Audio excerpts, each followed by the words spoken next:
रामकृष्ण हरी. नमो ज्ञानेश्वरा नमो ज्ञानेश्वरा. निवृत्ती उदारा सोपान देव. कैवल्य साम्राज्य चक्रवर्ती संत श्रेष्ठ श्री ज्ञानेश्वर महाराज म्हणजे आपली सर्वांची माऊली यांच्या संजीवन समाधी सोहळ्यानिमित्त ज्ञानोबा माझा ही पुष्प मालिका, ही चिंतन मालिका आपण माऊलींच्या संजीवन समाधी सोहळ्याच्या निमित्ताने आज या पुष्पमालेचं तिसरं पुष्प आपण गुंफत आहोत. पहिल्या भागामध्ये आपण ज्ञानोबा माझा हा विचार करत असताना माझा कोणाला म्हणावं, मी आणि माझा याचा विचार केला आणि मग आपण या निष्कर्षापर्यंत त्या ठिकाणी येऊन पोचलो होतो. संत आणि देव हेच फक्त माझे असतात, म्हणून ज्ञानोबा माझा. दुसऱ्या भागामध्ये आपण थोडं माऊलींच्या वंश परंपरेचा, कुल परंपरेचा, पूर्वजांचा इतिहास बघितला. त्र्यंबक पंत, गोविंद पंत आणि विठ्ठल पंत इथपर्यंत आपण आलो होतो. विठ्ठल पंत आणि रुक्मिणी मातेचा झालेला विवाह म्हणजे माऊली ज्ञानोबा आई रुक्मिणी माता आणि विठ्ठल पंत हे वडील यांचा झालेला विवाहानंतर विठ्ठल पंतांनी घेतलेला संन्यास आणि गुरु आज्ञेवरून पुन्हा विठ्ठल पंतांनी स्वीकारलेला गृहस्थाश्रम इथपर्यंत आपण कालच्या भागामध्ये येऊन पोचलो आणि आता थोडं पुढचं चिंतन करण्याचा प्रयत्न करू. तेव्हा ज्यावेळेला विठ्ठल पंत आणि रुक्मिणी माता माऊलींचे आई वडील अलंकापुराला आले, आळंदीला आले आणि सिद्धोपंत सुद्धा सोबत होतेच. आळंदीतल्या लोकांना, परिसरातल्या लोकांना, ब्रह्मवृंदांना कळलं की विठ्ठल पंतांनी पुन्हा गृहस्थाश्रम स्वीकारलाय. लोक हेटाळणी करायला लागले, टिंगल करायला लागले, टवाळी करायला लागले. विठ्ठल पंतांची कुठल्याही प्रकारे त्यांना हिनावून बोलणं, टीका करणं, टिप्पणी करणं, डिवचणं, चिडवणं असे प्रकार सुरू झाले. विठ्ठल पंत हे मुळातच वैराग्यवान, विरक्ती, कुठल्याही प्रकारची आसक्ती नाही, पण फक्त आणि फक्त गुरुच्या आदेशामुळे, गुरुच्या आज्ञेमुळे त्यांनी गृहस्थाश्रम स्वीकारला. त्यांनी गृहस्थाश्रम जरी स्वीकारला असला तरी मात्र संसारामध्ये आसक्ती नव्हतीच. त्याचं कारण असं आहे, मूळ स्वभाव हा त्यांचा विरक्त, फक्त आणि फक्त भगवत प्राप्ती बाबतीतच विचार करणारे विठ्ठल पंत होती. विठ्ठल पंतांना खूप त्रास सहन करावा लागला. त्यांचं मन मात्र संसारात रमायला तयार नव्हतं. हे बघा, प्रतिकूल परिस्थिती, संसारामध्ये लक्ष देणाऱ्याचं, संसारामध्ये आसक्त असणाऱ्याला जर प्रतिकूल परिस्थिती येतात तर जे विरक्त असतात त्यांना तर संसाराचं काय हो, संसाराचं घेणं देणंच राहत नाही. विठ्ठल पंतांच्या बाबतीत तसंच घडायला लागलं. आईसाहेब रुक्मिणी माता त्याही सात्विक, सदाचरणी. आपल्याला माहिती आहे की रुक्मिणी मातेच्या तपाने विठ्ठल पंत पुन्हा वापस आले. आपल्याला कथा माहिती आहे, मी सांगितली मागच्या भागामध्ये. गंमत अशी आहे, बराच काळ निघून गेला. विठ्ठल पंत रुक्मिणी मातेला काही त्या ठिकाणी अपत्य नाही, मूलबाळ नाही. त्यात लोकांचा अशा प्रकारचा टिंगल टवाळी असे प्रकार चालू.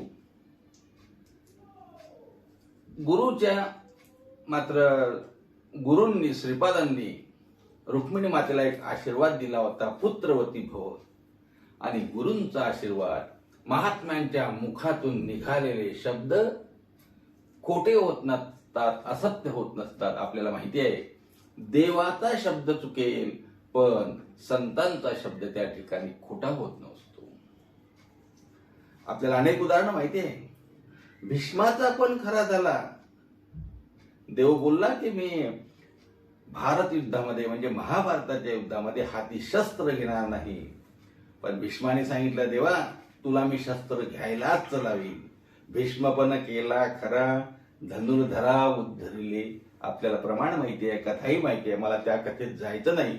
मग आता मुद्दा एवढा आहे, महात्म्यांचे बोलणं खरं होत असतात. खरंच झालं.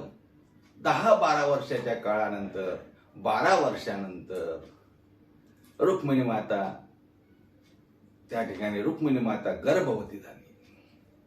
रुक्मिणी मातेच्या उदरामध्ये गर्भ वाढायला लागला. विठ्ठलपंतांना माहिती झालं. विठ्ठलपंत आणि रुक्मिणी मातेने सांगितलं की माझ्या उदरामध्ये गर्भ वाढतो आहे. बघा, गर्भामध्ये कोण आहे यावरून ते तेज दिसत असतं. बघा, आपण कृष्ण जन्म, राम जन्म यामध्ये अनेकदा गर्भांच्या कथा ऐकल्या. बघा, डोहाळ्यामधून कळत असते की कोण येणार, नाही का? देवकीचे तेज दिशे जैसा सूर्य, कंसाचे हृदय जळत असे तेजावरून करते. तसं रुक्मिणी मातेचं तेज वाढायला लागलं आणि गर्भामध्ये कोण येणार.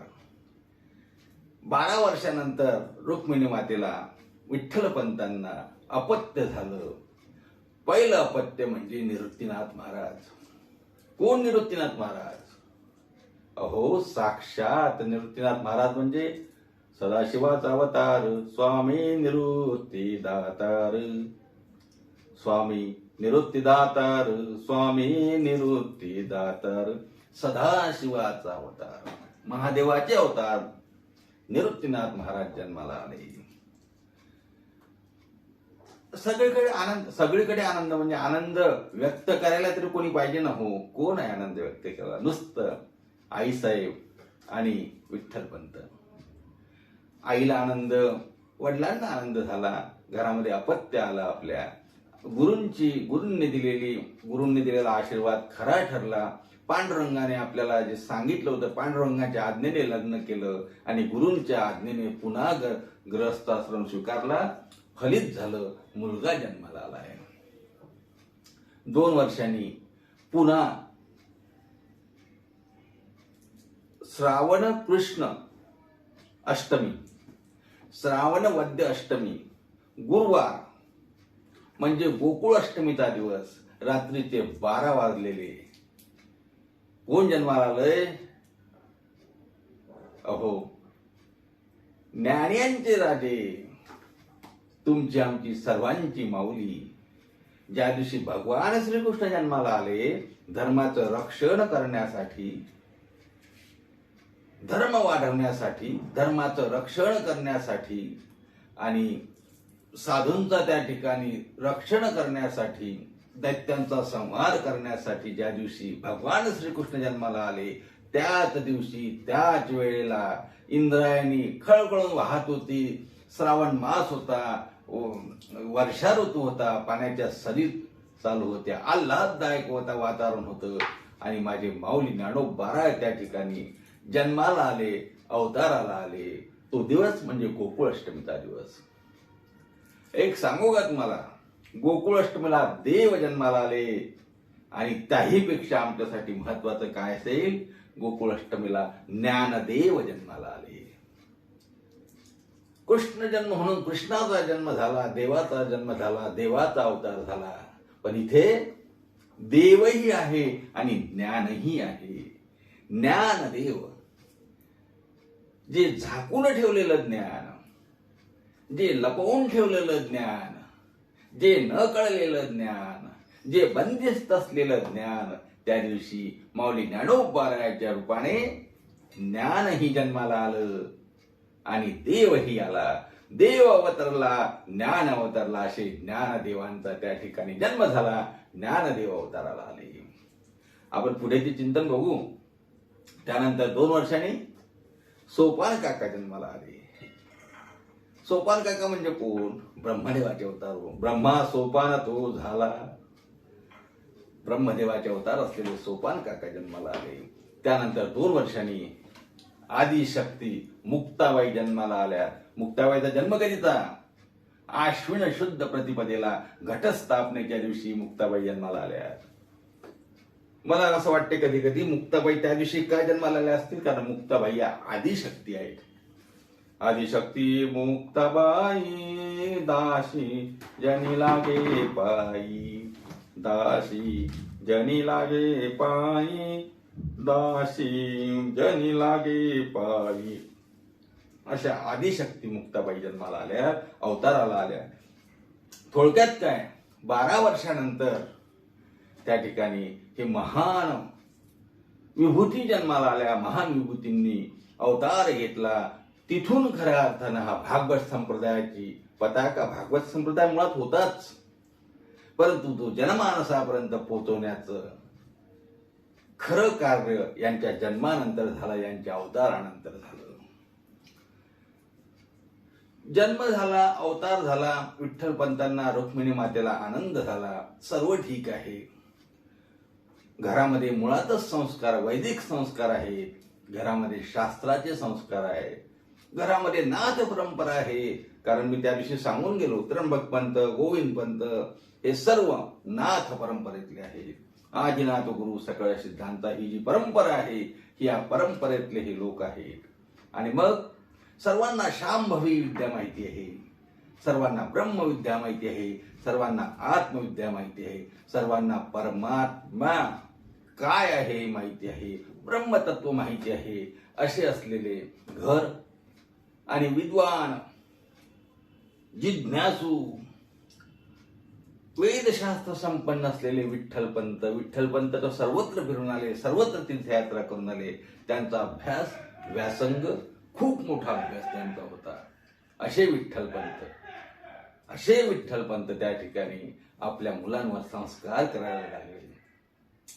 यांना कुठे शिकायला जायची आवश्यकता आहे का? घरातच विद्यापीठ. माऊली ज्ञानोबाराय, निवृत्तीनाथ, सोपान काका, मुक्ताबाई यांना जन्मापासून तसे संस्कार मिळत गेले. मुळात सांगू का, संस्कार मिळत गेले म्हटल्यापेक्षा हे मुळातच देव म्हणून जन्माला आले. मी सांगितलंच तुम्हाला. हे का आले असावेत? माऊली ज्ञानोबाराय म्हणा, निवृत्तीनाथ म्हणा, हे का आले असावे? अहो, देवाचं जे अधुरं काम राहिलं ना, देवालाही असं वाटलं की आपल्याला काहीतरी मर्यादा आहे.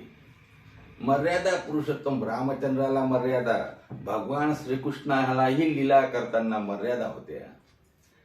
कारण हे यांचं कार्य मोठं जरी असलं तरी ते एकतर दुर्जनासाठी आहे किंवा सज्जनासाठी आहे.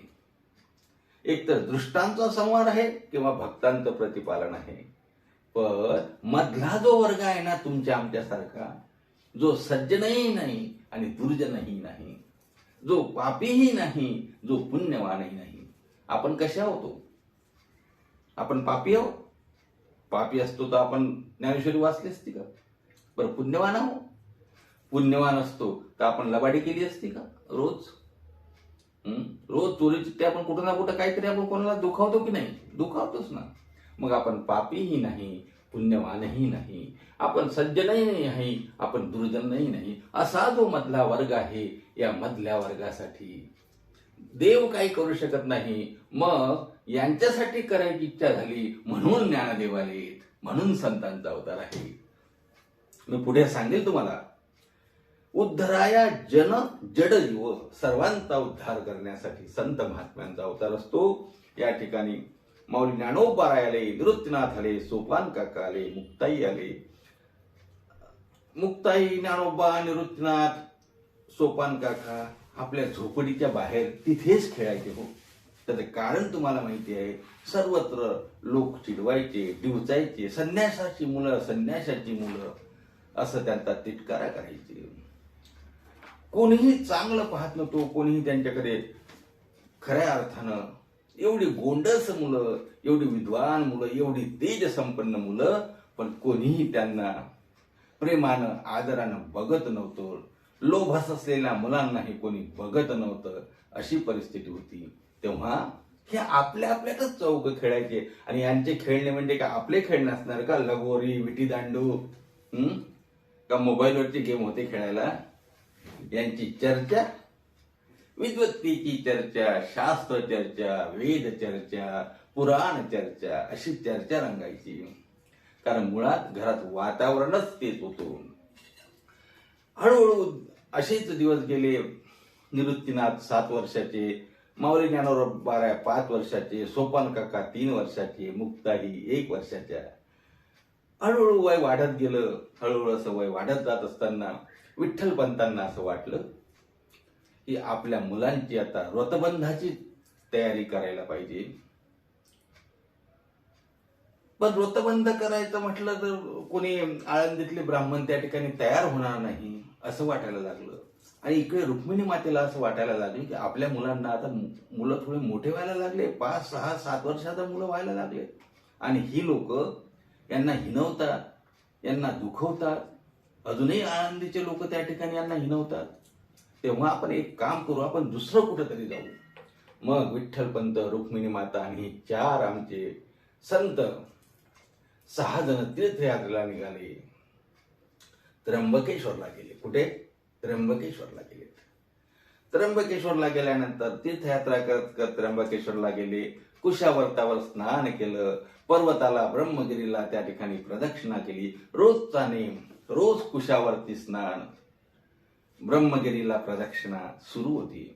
अशातच एक दिवस प्रदक्षिणा करता करता करता करता कुठून तरी वाघाची डरकाळी ऐकू आली. आणि वाघाची डरकाळी ऐकू आल्यानंतर विठ्ठलपंतांनी, रुक्मिणी मातेंनी आपल्या लहान मुलांना जवळ घेतलं, माऊलींना घेतलं, मुक्ताईला घेतलं, त्या ठिकाणी सोपान काकाला घेतलं. पण निवृत्तीनाथ कुठेतरी त्या डरकाळीने कुठेतरी बाहेर गेलेत, कुठेतरी दूर गेलेत. त्याच कालावधीमध्ये आपण माऊलींची ओवी बघितली ना, ते श्रीगुरु पैसा भेटायची का, त्याप्रमाणे निवृत्तीनाथ एका गुंफेमध्ये गेले, एका गुहेमध्ये गेले. तर ते साक्षात गैनीनाथ बसलेले होते. असं म्हणतात ते वाघाचं रूप सुद्धा गैनीनाथांनी स्वतःच घेतलं की निवृत्तीनाथांसारखा शिष्य आपल्याला मिळावा. निवृत्तीनाथ ज्या वेळेला आतमध्ये गुहेत शिरले तेव्हा तेजपुंज असा महात्मा दिसतो आहे. गैनीनाथ महाराज त्यांच्या पायावरती लोळण घेतलं. नंतरची कथा आहे, गैनीनाथांनी निवृत्तीनाथाला उपदेश केला, बोध दिला. निवृत्तीनाथांना त्या ठिकाणी निवृत्तीनाथांकडे बघितलं, सर्व निवृत्तीनाथावरती कृपा केली. गोरक्षनाथांकडून विद्या गैनीनाथांकडे आली, गैनीनाथांनी निवृत्तीनाथांना दिली. मच्छिंद्राने बोध गोरक्षाशी केला, गोरक्ष ओळला गहिनी प्रती, याला गहिनी प्रती असं म्हणा. गैनीनाथांचा तो बोध गहिनी प्रसादे निवृत्ती दातारा. आणि मग गहिनीनाथ महाराजांकडून निवृत्तीनाथ महाराजांना उपदेश झाला. परंपरा मुळातच नाथ परंपरा असलेल्या घरामध्ये नाथ परंपरेचाच उपदेश झाला. आणि निवृत्तीनाथ परिपक्व झाले. 7 दिवसांनी निवृत्तीनाथ बाहेर आले. आणि बाहेर आल्यानंतर ज्यावेळेला माऊली निवृत्तीनाथांकडे बघतात, मुक्ताई निवृत्तीनाथांकडे बघतात, सोपान काका निवृत्तीनाथांकडे बघतात, नव्हे नव्हे आईसाहेब रुक्मिणी माता आणि विठ्ठलपंत जेव्हा निवृत्तीनाथांकडे बघतात तेव्हा त्यांच्याही लक्षात आलं काहीतरी एक वेगळं आगळं घडलेलं दिसते. निवृत्तीनाथ पूर्णपणे बदललेले आहेत. निवृत्तीनाथ सांगतात, आई बाबांना सांगतात की मला गहिनीनाथ मिळाले. गहिनीनाथ मिळाले हा शब्द ऐकल्यावर विठ्ठलपंत आणि रुक्मिणी माता म्हणतात, कारण त्यांना माहिती आहे गहिनीनाथ आपल्या परंपरेतले, नाथ परंपरेतले गुरु घराण्यातले आहेत. तेव्हा त्यांनाही खूप आनंद झाला. आणि तो आनंद झाल्यानंतर इकडे माऊली ज्ञानोबारायांनी, सोपान काकांनी, मुक्ताईंनी निवृत्तीनाथांच्या पायावरती लोळण घेतली. त्यानंतर आपले सर्वजण हे आळंदीला आलेत. 4 भावंड आणि आई वडील आळंदीला आलेत. काही दिवस गेल्यानंतर पुन्हा आणखी विठ्ठलपंतांना वाटलं आपल्या मुलांचा व्रतबंध व्हावा, मुंज व्हावी. कारण ब्राह्मण कुळात जन्मलेले आहे आणि मुंज झाल्याशिवाय ब्राह्मणत्व प्राप्त होणार नाही. तेव्हा ब्रह्मवृंदांकडे गेले, हात जोडले आणि त्यांनी प्रार्थना केली की भूदेव, हे ब्राह्मण देवतांनो, हे ब्रह्मवृंदांनो, माझं काही चुकलं असेल तर माफ करा, पण माझ्या मुलांची मला मुंज करण्याची परवानगी द्या. गावातील ब्रह्मवृंदांनी स्पष्ट शब्दात नकार दिला. पुन्हा पुन्हा विठ्ठलपंतांनी त्यांना आग्रह केला. पुन्हा पुन्हा त्या ठिकाणी सांगितलं की तुम्ही ब्रह्मसभा बोलवा. ब्रह्मसभा बोलावली. ब्रह्मसभेमध्ये सर्व धर्मग्रंथ उघडून पाहतात. संन्याशाच्या मुलाला मुंजचा अधिकार हे प्रकरण कुठेच नाही. काय करायचं? सर्वांनी सांगितलं असं करता येणार नाही. विठ्ठलपंत म्हणाले, चूक माझी आहे ना, संन्यास मी घेतला आणि संन्यास घेतल्यानंतर गृहस्थ आश्रम मीच जर स्वीकारला, चूक माझी आहे. माझ्या चुकीची माझ्या मुलांना शिक्षा का म्हणून देता? या मुलांना ब्राह्मणत्व प्रदान करायचं आहे. या मुलांचं व्रतबंध करायचं आहे. काय शिक्षा असेल ते मला द्या. तेव्हा ब्रह्मवृंद म्हणतात, शास्त्रात शिक्षाच नाही. हो, मग शिक्षा नाही, मी शिक्षा भोगायला तयार आहे. जी शिक्षा असेल ते द्या ना, पण माझ्या मुलांचा व्रतबंध करा, त्यांना परवानगी द्या. शेवटी कोणीतरी एका ब्रह्मवृंदाने सांगितले, एका ब्राह्मणाने सांगितले, एकच शिक्षा. सांगा कुठलं नाही, ती पाळावीच लागेल. तुम्ही सांगा, तुमच्या तोंडातून शब्द काढा. भूदेव तुमच्या तोंडातून तुम्ही जो शब्द काढा, ब्राह्मण देवता तुम्ही जो शब्द काढाल, तो ग्राह्य धरला जाईल, तो मान्य केला जाईल. ब्राह्मणांनी ब्रह्मवृंदांनी सांगितलं, एकच प्रायचित्त आहे, देहांत प्रायचित्त. उकळत्या लोखंडाचा रस कानामध्ये टाकावा, अशा प्रकारचं देहांत प्रायचित्त. हो, देहांत प्रायचित्त. विठ्ठलपंतांनी नम्रपणे होकार दिला. हो, मला मान्य आहे. माझ्या मुलांच्या भल्यासाठी, माझ्या मुलांच्या भवितव्यासाठी, माझ्या मुलांना खऱ्या अर्थानं व्रतबंध मुंज करायची आहे आणि त्यांचं जीवन सर्व जर सुफल धर्माप्रमाणे, वेदशास्त्राप्रमाणे विहित जर जीवन जगवायचं असेल तर त्यासाठी मी देहांत प्रायचित्तालाही तयार आहे. एक सांगू, हा निर्णय त्या ठिकाणी विठ्ठलपंतांनी मनोमन घेतला की देहांत प्रायचित्त तर देहांत प्रायचित्त. पण नुसतं विठ्ठलपंतांनाच नाही हो, आईसाहेब रुक्मिणी मातेंना सुद्धा देहांत प्रायचित्त. दोघांनीही देहांत प्रायचित्त घ्यावं. निवृत्तीनाथांनी मात्र हे सर्व ऐकलेलं होतं. आई वडील घरी आले झोपडीमध्ये रात्रीचे आणि रात्री त्या ठिकाणी विचार करतात. ब्रह्मवृंदांनी दिलेला निर्णय आपल्याला मान्य करावाच लागेल, कारण आपल्या मुलांना इथून पुढचं आयुष्य जगायचं आहे. इथून पुढे त्यांच्या भवितव्यासाठी शास्त्राने दिलेला निर्णय आपण मान्य केला पाहिजे. मुलं झोपले आहेत, रात्रीची वेळ आहे. विठ्ठलपंताने रुक्मिणीला खुणावलं आणि सांगितलं, वेळ झाली आहे, आपल्याला देहांत प्रायचित्ताला जावं लागेल. मोठ्या जड अंतःकरणाने रुक्मिणी मातेने निवृत्तीनाथांकडे बघितलं, माऊलींकडे बघितलं, सोपान काकांकडे बघितलं, मुक्ताईंकडे बघितलं. बाहेर निघायला गेल्या, पुन्हा आतमध्ये आल्या. निवृत्तीनाथ थोडे जागृत होते. निवृत्तीनाथांना सांगितलं, निवृत्ती, अरे माझ्या माऊलींना तुला सांभाळावं लागेल. माऊली हट्टी आहे, ज्ञाना हट्टी आहे. आम्ही दोघंही आमचं जीवन संपवणार, पण तू मोठा आहेस, त्या नात्याने तुला ज्ञानाला सांभाळावं लागेल, सोपानाला सांभाळावं लागेल. आणि मुक्ताबाईच्या तोंडावरचं पांघरून काढल्यानंतर आईची काय दशा झाली असेल. विठ्ठलपंत तर निघून गेले, पण रुक्मिणी मातेची काय अवस्था. निवृत्ती, माझ्या मुक्तीकडे लक्ष दे. माझ्या मुक्तीची काळजी तुला घ्यावी लागेल. आम्ही जाणार, पण तू आईचं हृदय ठेवून ज्ञाना, सोपान आणि मुक्तीची काळजी तुला घ्यायची आहे. काय काय मला सांगा, काय अवस्था असेल हो. अशी गोंडस, लोभस, विद्वान अशी मुलं सोडून नुसतं गावातील ब्रह्मवृंदांनी त्या ठिकाणी आपल्या मुलांना हिणवूनही त्यांचं जीवन खराब होऊ नये म्हणून देहांत प्रायचित्त घ्यायला तयार झालेली विठ्ठलपंत रुक्मिणी, अशांच्या कुळात आमच्या माऊलींचा जन्म आहे. पुढचा इतिहास सांगण्याची आवश्यकता नाही. विठ्ठलपंत रुक्मिणी माता गेल्या, त्यांनी काय देहांत प्रायचित्त घेतलं. इकडे निवृत्तीनाथांची अवस्था काय झाली असेल. तिघही भावंड झोपलेले आहे. निवृत्तीनाथ रात्रभर जागी आहे. दुसरा दिवस उगवला. उठून बघता तर निवृत्तीनाथ दिसत नाही. निवृत्तीनाथ बाहेर झोपडीच्या सूर्याकडे, उगवत्या सूर्याकडे बघत बसलेले होते. आणि त्या अवस्थेमध्ये त्यानंतर ज्ञानोबा बाहेर आले. दादा काय झालंय, का बघतोय बाहेर? कोणी बोललं का? कोणी हिनवलं का? कोणी चिडवलं का? सोपान काका बाहेर आले. दादा काय झालं, कोणी रागावलं का?